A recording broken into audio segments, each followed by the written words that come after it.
Hello बच्चों, स्वागत है आपका साहित्य ज्योति चैनल में। आज हम जिस पाठ को करने वाले हैं उसका नाम है अकेली और यह कहानी रचित है मनु भंडारी जी के द्वारा। इस वीडियो में हम लोग इस पाठ से संबंधित जो प्रश्न उत्तर है उसे देखेंगे। तो चलिए वीडियो शुरू करते हैं, परंतु उससे पहले यदि वीडियो आपको अच्छी लगे तो चैनल को सब्सक्राइब करना एवं वीडियो को लाइक करना ना भूलें। आइए शुरू करते हैं। तो बच्चों, आप यहाँ पर देख सकते हैं कुछ बहुविकल्पी प्रश्न हैं। आइए हम इन्हें हल करने का प्रयास करते हैं। तो पहला प्रश्न देखिए, सोमा बुआ है।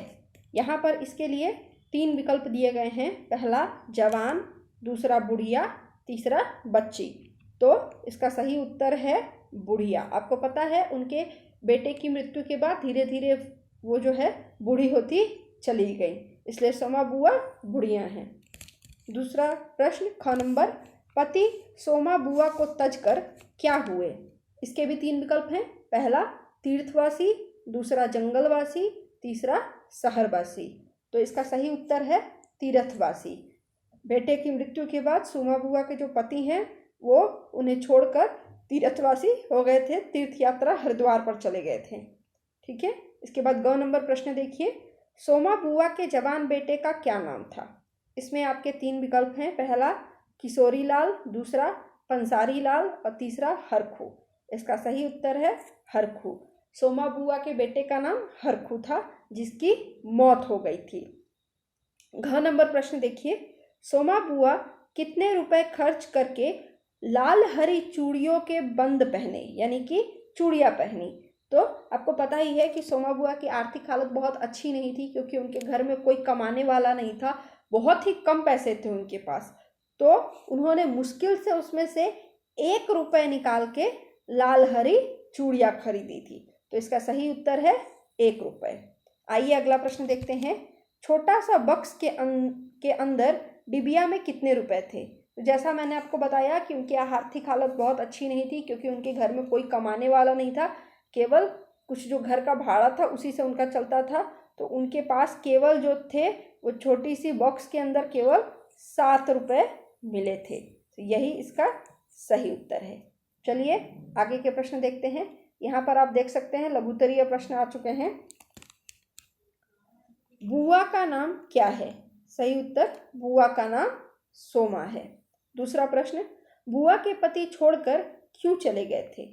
उत्तर, बुआ की मृत्यु के पुत्र की मृत्यु के सदमे के कारण बुआ के पति छोड़कर चले गए थे।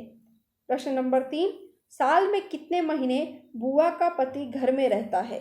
उत्तर, साल में केवल 1 महीने बुआ का पति घर में रहता है, बाद बाकी समय वो हरिद्वार ही रहते थे। चौथा नंबर प्रश्न, सोमा बुआ का स्वभाव कैसा है।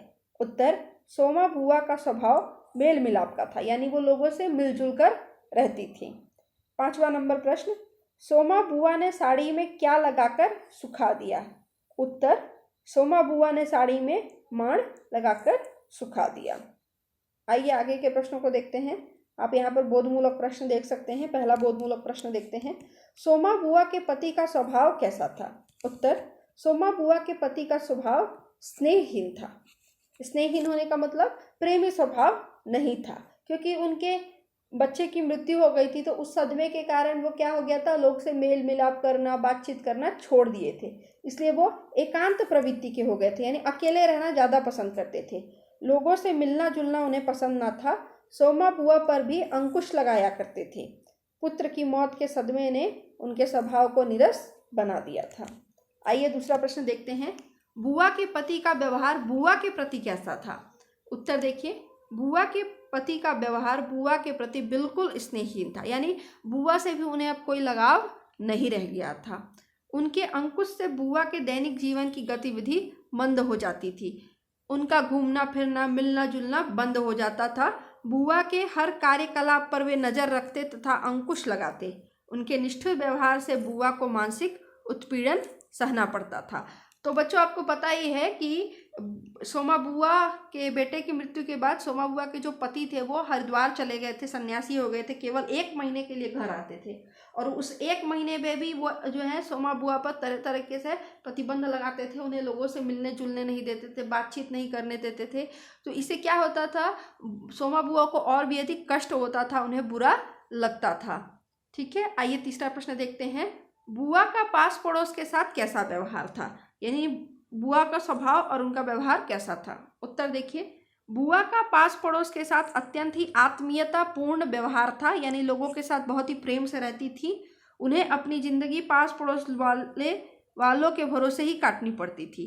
किसी के घर मुंडन हो, छठी हो, जनेऊ हो, शादी हो या गमी, बुआ पहुंच जाती और अपने ही घर की तरह पूरी जिम्मेदारी और सख्ती से हर काम किया करती थी। यानी वे लोगों के साथ बहुत ही प्रेम से रहा करती थी और उनकी सहायता भी किया करती थी। यदि उनके घर कोई त्यौहार पड़ता था या कोई परोजन पड़ता था या कुछ भी होता था तो उसके घर पहुंच जाती और अपने घर के जैसा काम किया करती थी। तो लोगों के साथ उनका अच्छा व्यवहार था। आगे का प्रश्न देखिए, बुआ के पति बिना बुलावे किसी के पास जाने से क्यों मना करते थे। उत्तर देखिए, पुत्र की मौत के सदमे के कारण बुआ के पति के स्वभाव में निरस्ता आ गई थी। बुआ पर वे अंकुश लगाया करते थे। वे सामाजिक मर्यादाओं को समझते थे कि बुलावे के बिना कहीं जाना आत्मसम्मान के खिलाफ है, इसलिए बुलावे के बिना जाने से मना करते थे। नाते रिश्ते वालों से भी वे संबंध नहीं रखते थे। देखिए, पहला कारण तो ये था कि उनके पुत्र की मृत्यु के कारण वे थोड़े से निरस भी हो गए थे। दूसरा, वे ये समझते थे इस बात को कि बिना अगर आपको किसी ने कभी बुलाया नहीं है तो आपको वहाँ नहीं जाना चाहिए। इसीलिए वे जो सोमा बुआ थे उस पर भी प्रतिबंध लगाते थे, उन्हें भी जाने नहीं देते थे और नाते रिश्तेदार से भी कोई ज़्यादा संबंध नहीं रखते थे। आगे का प्रश्न देखिए, बुआ देवर जी के ससुराल वालों से क्या उम्मीद लगा बैठी थी। उत्तर, बुआ सोचने लगी कि देवर जी को मरे 25 वर्ष हो गए, उसके बाद से तो कोई संबंध ही नहीं रखा। देवर जी के बाद उन लोगों से कोई संबंध नहीं रहा, फिर भी है तो समधी, इसलिए वे अवश्य बुलाएंगे। समधी को छोड़ नहीं सकते। वे प्रसन्न थी कि इस विवाह में सम्मिलित होने से पुराना संबंध ताज़ा हो जाएगा, क्योंकि आप जानते हैं कि सोमा बुआ का स्वभाव बहुत ही मेल मिलाप वाला है। वो लोगों के साथ बहुत ही प्रेम से रखती है और उनके साथ उनका स्नेहपूर्वक व्यवहार है। इसीलिए वो ये सोचती हैं कि देवर जी की मृत्यु हो गई है, परंतु हो सकता है उनके संबंधी इनको अवश्य बुलाए, क्योंकि ये भी तो संबंधी लगेंगी। लेकिन ऐसा कुछ भी नहीं होता है, जिसके कारण वो दुखी हो जाती हैं। वो यही उम्मीद लगाकर बैठी थी कि लोग उन्हें बुलाएंगे।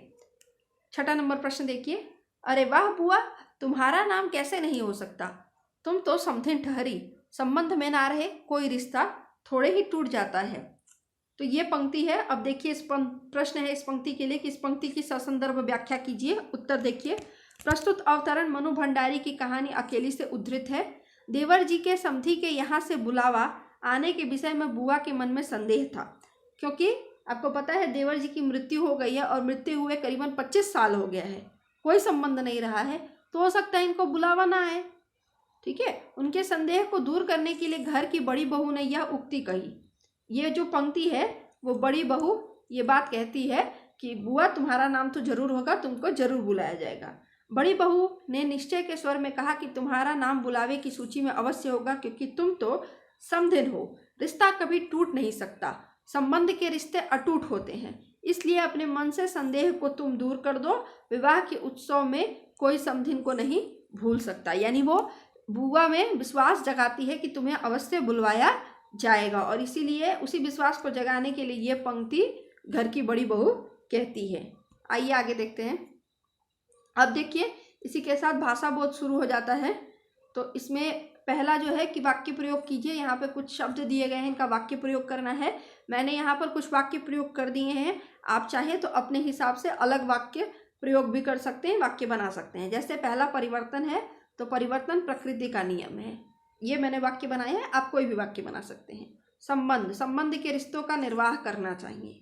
तीसरा शब्द है समस्या, आजकल बेरोजगारी बड़ी समस्या है। गरूर, धन पाकर गरूर नहीं करना चाहिए, यानी घमंड नहीं करना चाहिए। प्रतीक्षा, सोमा बुआ बुलाने की प्रतीक्षा देर तक करती रही। तो ये कुछ वाक्य बनाया गया है, आप चाहे तो अपने हिसाब से भी वाक्य बना सकते हैं। इसके अलावा देखिए, यहाँ पर विलोम शब्द है, ये वाला विलोम शब्द लिखिए। बुढ़िया, बच्ची, वियोग, संयोग, उपस्थित, अनुपस्थित, सजीव, निर्जीव, दुख, सुख। तो ये आपका विलोम शब्द दिया गया है। देखिए बच्चों, आप जब भी कोई पाठ पढ़े और उससे संबंधित कोई विलोम शब्द या पर्यायवाची शब्द मिले तो आप उसे एक जगह लिख कर रख लें, ताकि उसका एक संग्रह बन जाए और आप जब भी याद करना चाहें या देखना चाहें आप उसे आसानी से देख पाएँ। इसीलिए इन्हें एक जगह लिख कर रखिएगा और समय लेकर इसे याद भी कर लीजिएगा, इससे आपके लिए सुविधा होगी।